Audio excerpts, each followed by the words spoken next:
Olá pessoal, eu sou a Paula. Eu estou aqui hoje para falar sobre correlação linear, para que ela serve, como aplicar. Então, entendendo um pouco mais do nosso objetivo a fundo. Então, a nossa intenção é entender a fórmula, entender para que serve a correlação linear e criar, né, essa função, essa equação no código realmente desde o começo, tendo a fórmula, que é essa aqui que está aqui, certo? E depois a gente também vai ver funções prontas das bibliotecas, né, do Jupyter Notebook. Agora que já estamos com o nosso código aberto, essa primeira linha é só importando algumas bibliotecas. E vamos falar um pouquinho sobre o que é correlação linear. A correlação linear tem o objetivo de mostrar como duas variáveis estão associadas entre si, certo? E a correlação linear que nós estamos usando é a correlação linear de Pearson, certo? Então, o que a correlação linear de Pearson retorna? Ela retorna um valor que varia de -1 até 1. E esses valores indicam o quê? Né? Quando é -1, indica que ela está relacionada negativamente, ela é perfeita. Quando ela está nesse valor, nesse intervalo, né? Então ela é considerada fraca, negativamente. Quando é 0, porque não tem correlação nenhuma, as nossas duas variáveis. Aqui fraca mais uma vez e perfeita positivamente. Aqui é nossa equação, certo? Então, quem é o xi, né? É o valor de x na linha y, x barra, né, que é esse aqui, é a média dos valores do x, e o valor de y na linha y, né, que é o nosso yi. O y barra também é a média dos valores de y. Então não tá nada muito difícil aqui, né? A gente tem o valor de x em cada um na linha y, e a gente tem a média total desses valores de x. E aqui é a mesma coisa, a gente tem um somatório que começa de 1 e vai até n, de cada valor, e a gente vai dividir pela raiz quadrada de quem? Né? Da multiplicação desses dois somatórios, ok? Que dá para entender, né, que é basicamente esses dois caras aqui divididos, separados e elevados ao quadrado. Então, vamos lá com a correlação linear de Pearson na prática, certo? Eu coloquei esse data frame aqui, que é de um vídeo de regressão linear, que você pode estar acessando aqui. Depois de entender a correlação linear, você já pode estar indo aplicar. Por que é importante ter correlação linear? Porque a gente pode tentar prever algum valor, e se esses atributos eles não tiverem algum tipo de relação, a gente vai pensar que o nosso modelo ele não está funcionando de verdade, quando na realidade os nossos atributos eles só não tinham correlação nenhuma. Então eu vou carregar aqui o nosso data frame e vou mostrar aqui para vocês. Então a gente tem aqui os tamanhos da casa em metros e o preço dela em dólar.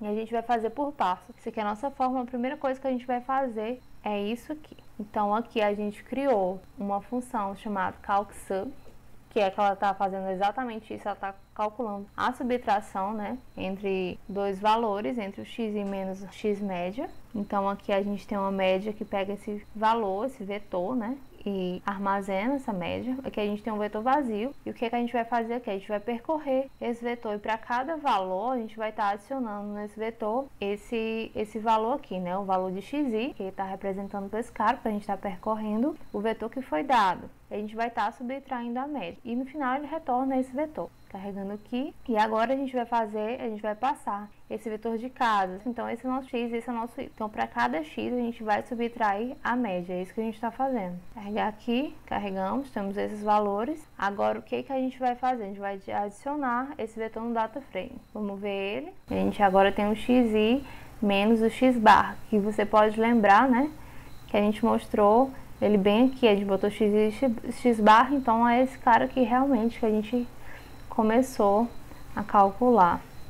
Então agora vamos para a segunda parte. A gente já tem uma função que está fazendo isso, né, que está pegando cada elemento do vetor e subtraindo pela média. Então a gente vai só criar uma nova coluna que vai armazenar esse vetor, e depois a gente vai mostrar como é que está o data frame. Ok? Agora a gente vai tentar fazer a multiplicação desses dois caras. Vamos aqui. Aqui a gente tem um array, que ele começa de 0 e ele vai até o tamanho, né, das casas desse último vetor. Só pra gente dar uma olhada, tá vendo? A gente tem um array com esse tamanho. Então, pra gente poder percorrer, né, esse array que a gente teve. Então, a gente vai ter agora essa função calcmult, que basicamente ela vai estar recebendo esses dois vetores que a gente criou, certo? Esses dois caras aqui, e ele vai fazer a multiplicação de cada um. por elemento, certo? A gente calculou aqui. Agora a gente vai chamar esse cara. A gente passa pro Calc Multi aquela primeira coluna que a gente fez, e aqui a gente passa a segunda coluna, certo? A gente tem esses caras aqui. Agora a gente vai criar uma nova coluna com esses mesmos valores, certo? Então, a gente fez a multiplicação entre cada um desses caras aqui, tá? Agora é a vez de a gente fazer o somatório, certo? Como é que funciona o somatório? A gente vai começar de zero e mais uma vez a gente vai fazer uma range, certo? Desse vetor que a gente recebeu. Se você não sabe o que é uma range, você pode estar acessando aqui o nosso tutorial de Python. Também temos um tutorial de Python que pode estar ajudando você. Então agora a gente vai percorrer, certo, esses valores do vetor, e a gente vai estar sempre realizando uma soma. A gente vai fazer um somatório de todos esses valores, de todos esses caras aqui, certo? E vai estar retornando esse valor.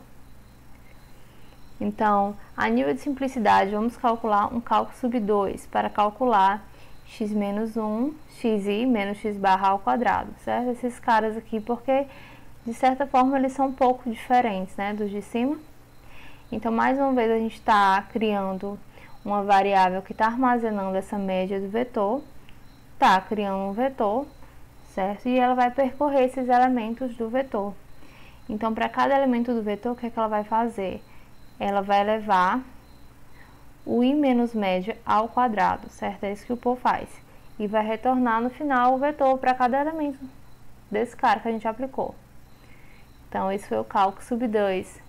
Agora, a gente vai criar de vez a nossa função de correlação, que vai receber os dois vetores.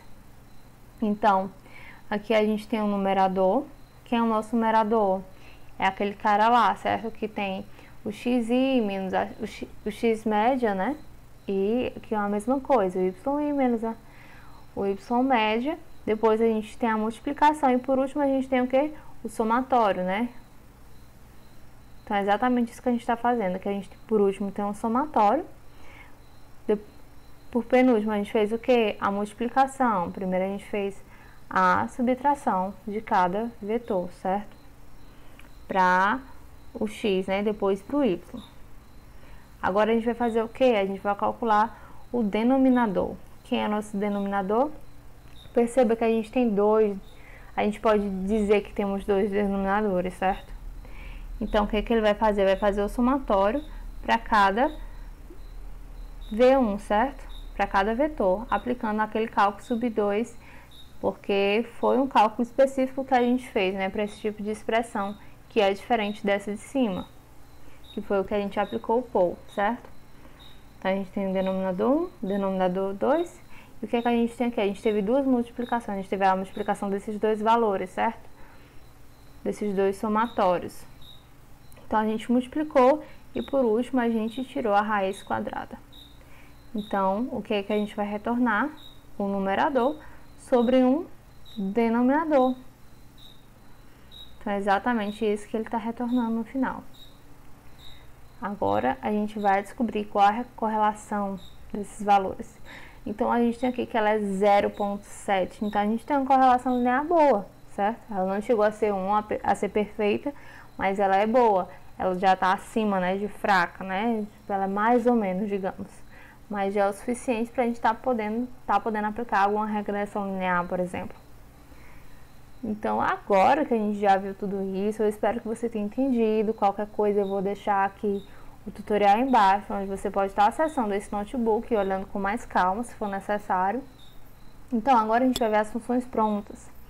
Qual a função pronta que a gente tem aqui? A gente usa o core, certo? Num data frame. E a gente diz que o método é o de Pearson. E agora a gente vai mostrar essa variável, que a gente tem esses valores, certo? Então, ele está fazendo aqui a correlação dessas duas variáveis, ela é 1 porque é a mesma, né? E aqui faz do preço com o tamanho da casa, que você pode ver que tá um valor muito parecido, certo? Tá bem próximo. E agora a gente vai mostrar ela usando o Matplotlib, certo? Plotando a gente pode ver aqui a diferença. E claro, é óbvio que no DataFrame poderia ter mais atributos, aí ele ia calcular para cada atributo, certo? Ia fazer a relação calcular a relação sempre entre duas variáveis, entre dois atributos. E aqui outra forma, usando o Seaborn. Então a gente tem aqui essa outra figura. Vamos ver uma última. Então a gente também tem aqui essa figura que ela é mais simplesinha, certo? Aqui são as nossas referências. Depois, quando a gente estivermos postando esse vídeo, você vai estar podendo ver o notebook e também acessando o material no YouTube, ok? É isso, eu espero que você tenha gostado. Qualquer dúvida você pode deixar aqui nos comentários. Até a próxima!